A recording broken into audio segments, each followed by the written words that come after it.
ngasi June gi tarik kunmanga hairiba numit asida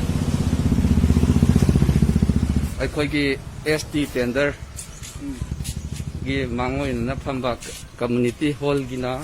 matai aduga aikoigi ipum road hairiba mafam asida kaithel sang ama lei kaithel sang asida aikoigi ima ama pot phami ba ima si mangonda Xerox copy amagi paisa amakhak pot leirami hairiba leirami ba numitna June gi tarik kunmari hairiba ima asina yamna masa ahum leigidre aduga masu tarukna mana naw poli mapuroiba saruti aga thoksungang subangamdana magi mateng pot hondoronjin khara mateng pangi hairiba ima asina Xerox copy asi piramdagidamata imana kitang paudamnana haibat mayam taminaji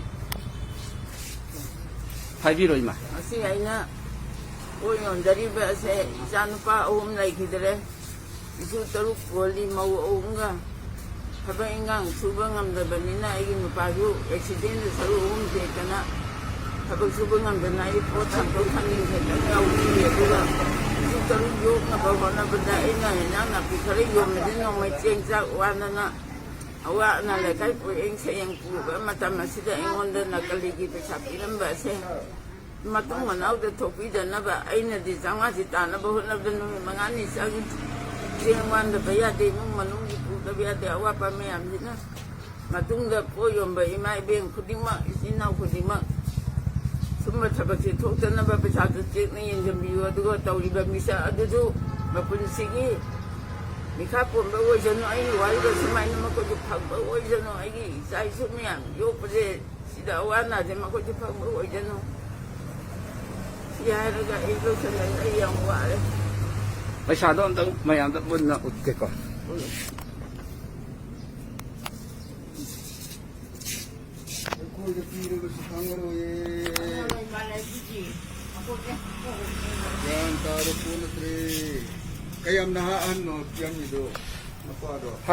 hairiba ima asida tariba dasase yam nungaite aduna